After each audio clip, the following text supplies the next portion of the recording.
안녕하십니까. 공병호 TV의 공병호입니다. 어떻게 더불당 핵심 관계자들은 선거 결과를 조작하였을까? 여러분이 궁금하게 생각하시는 것을 간결하게 정리해서 말씀드리도록 하겠습니다. 크게 4단계로 나누집니다. 1단계는 정확한 당일 선거 득표율 예측입니다. 반복되는 여론조사를 실시해서 이것을 바탕으로서 오차 범위 내에서 당일 선거에 참여한 유권자들이 자기 정당에 어느 정도 표를 줄지 당일 투표 득표율을 측정하는 것은 충분히 가능합니다. 그것이 1단계입니다. 그 다음에 2단계입니다. 2단계는 확실한 승리를 위한 총득표율을 결정하는 겁니다. 다시 이야기하면 더불어민주당 핵심 관계자들은 확실히 우리가 승리하기 위해서 특히 이 선거구, 이 선거구를 반대자들을 제거하고 우리가 승리하기 위해서 최소한 이 정도 이상의 득표율을 기록해야 된다, 확보해야 된다, 이런 결정을 내렸습니다. 3단계입니다. 승리를 위한 사전선거 득표율 결정입니다. 격차 혹은 차이라고 부를 수 있습니다. 총 득표율 빼기 당일 선거 득표율, 이것을 결정하게 되면은 승리를 위해서 확보해야 될 사전선거 득표율이 결정되게 됩니다. 그러나 이번 4.15 총선에서는 사전득표율이 사전투표에 참가한 사람 숫자가 2배로 늘어나면서 너무 눈에 튀게 더불당이 승리를 해버렸습니다.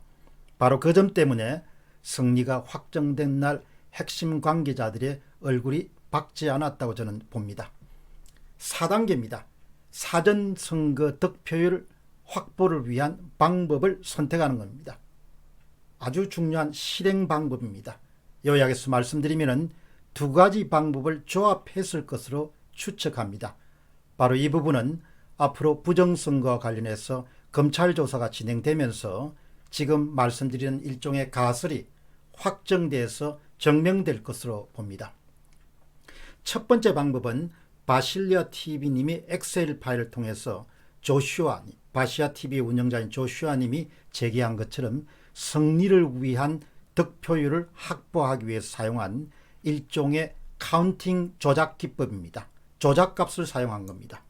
조작값 3, 서류 경우에는 조작값 3입니다. 3표당 1, 2, 3 이렇게 통합당 표가 3표가 갈 때마다 1표를 훔쳐오는 겁니다. 더불어당 후보가. 또 어떤 지역들 같은 경우는 4가 적용됩니다. 아마 경기하고 인천이 조작값 할 겁니다. 1, 2, 3, 넷 하면 4개가 통합당에 가야 되는데 그것을 훔쳐가지고 더불당이 가지는 겁니다. 그렇게 조작값을 이용해서 자신들이 원하는 사전 선거율이 67%가 민주당이 갖고 더불당이 갖고 33%를 통합당에는 갖는 이런 통계치를, 물론 67대 33은 각 지역마다 조금씩 차이가 납니다. 경기 인천은 조작값 4, 그 다음에 또 대전은 조작값 5, 그 다음에 또 울산은 조작값 얼마, 이렇게 해서 3, 4, 5, 6, 7의 조작값을 줘가지고 사전선거 결과를 조작하는 그런 방법을 사용합니다. 이 방법이 현재로서는 가장 주요한 방법이고, 그 다음에 보조 방법으로 사용된 것이 바로 스캇의 인간과 자유를 위한 그 스캇님이 제기하는 일종의 QR코드 기법입니다. 여기서 이제 앞으로 이 가설이 어느 것이 맞는지는 검찰 조사를 통해서 알려져야 될 것 같습니다. 제가 지금 파악한 바로는 가장 주력 방법은 바실리아 TV 조슈아님이 이용한 일종의 조작값을 사용해서 표를 빼앗는 방법을 사용하고, 그 다음에 그것을 보조하는 방법이 QR코드 방법이지 않겠냐, 그렇게 생각합니다. 그러나 일부에서는 QR코드 방법을 전부 사용했다, 이렇게 주장하시는 분도 계십니다. 그러나 저 의견은 메인은 조작값 사용해서 조작값 사용하기, 그 다음에 보조는 바로 QR 기법이다, 그렇게 이야기합니다. 그렇게 제가 믿는 이유는 전문가들의 의견을 들어보니까 QR코드가 1이냐 2를 읽어내는 방법에는 아주 짧지만 0.00 몇 초 정도의 정지 순간이 필요하다고 합니다. 그러니까 이것은 물류 분야를 오랫동안 해오신 분들이 조언을 해준 것인데 QR코드는 그냥 스쳐 지나가게 되면 읽기가 쉽지가 않다고 합니다. 약간의 정지 시간이 필요하다.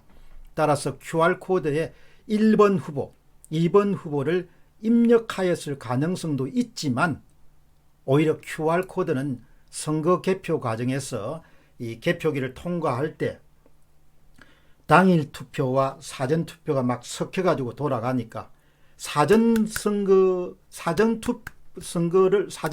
투표를 조작해야 되니까 이 사전 선거인지 아니면 당일 선거인지를 구분하는 일종의 인식 기능으로 QR을 선택하지 않았냐. 그러니까 표가 일단 들어오면은 사전 투표 용지라는 것을 인식하고 그 다음에 거기에서 표를 조작하는 기법이 사용되었을 가능성이 높다. 이렇게 볼 수 있겠습니다.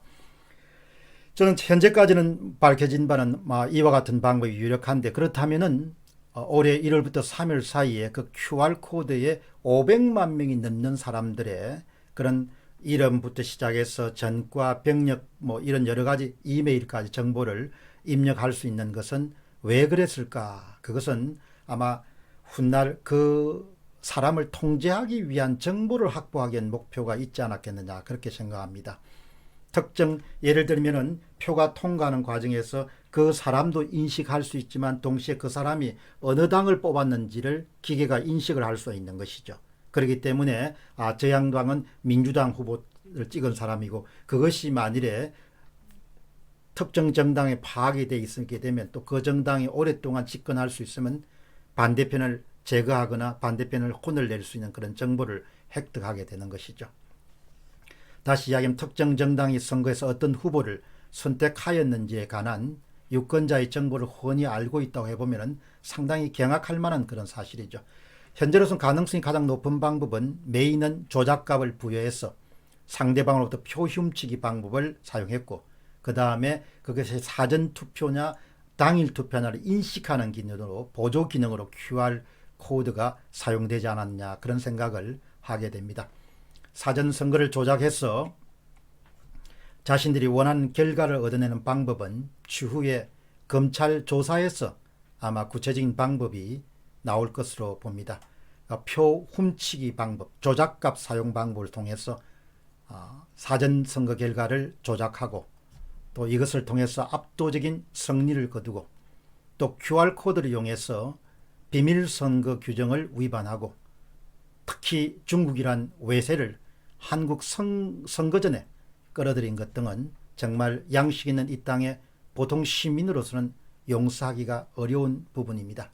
앞으로 계속해서 추가적인 그런 지식과 정보가 쌓이게 되면 더욱 정교한 시나리오를 또다시 정리해서 여러분들에게 알려드리도록 하겠습니다.